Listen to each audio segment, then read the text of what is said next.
नमस्कार प्योर सिंदूर की कीमत सीजन 2 में देखने को मिले काफ़ी ट्विस्ट एंड टर्न्स से, जहां पर देखने को मिला कि अब मीठी भी उन गुंडों की खूब धुलाई करती है। राणा बैठे बैठे अब सब कुछ देख रहा होता, बोल देता है कि तुम सब लोग सेफ हो और जितना भी गुस्सा निकालना सब लोग मिलकर निकालो, इन गुंडों की अब धुलाई तुम लोग करोगे।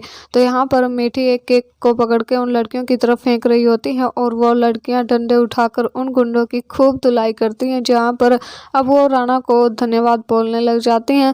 फिर राणा सेफ्टली सबको मतलब बचा लेता है तो सेफ हो जाती हैं। तो फिर सब अपने घर चली जाती हैं।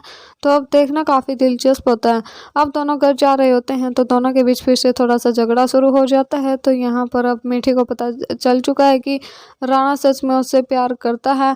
अभी उसे धीरे धीरे सब कुछ याद आने लगा है। जब मीठी और राणा दोस्त बने थे, जब उसकी याददाश्त गई थी तो राणा को वो सीन भी अब याद आने लगे हैं। तो अब यहाँ पर मीठी को बहुत ज़्यादा बुखार होता है तो राणा बोल रहा होता है कि तुम यहीं पर लेट जाओ, लेकिन वो मना कर देती है, जहाँ पर राणा मीठी को अपनी तरफ खींच लेता है। दोनों के बीच काफ़ी रोमांटिक सीन देखने को मिल रहे होते हैं।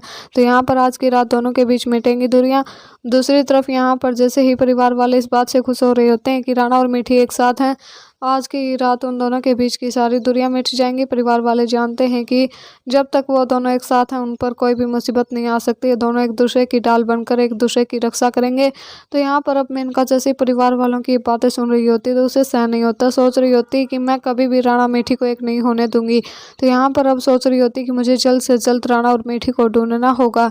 तो क्या सच में मैं इनका दोनों को एक साथ रंगे हाथ पकड़ लेगी एक होते हुए, जहाँ पर अब राणा और मीठी के बीच की सारी दूरियां दूर हो जाती हैं, सारी दूरियां मिट जाती हैं, दोनों काफ़ी करीब होते हैं, एक साथ होते हैं। तो यहाँ पर अब जैसे ही मीठी को सर्दी लगने लगती है तो राणा अपने कपड़े उतार कर मीठी को पहना देता है। तो यहाँ पर अब दोनों एक हो जाते हैं और मेनका से ये बिल्कुल भी नहीं हो रहा होता बर्दाश्त।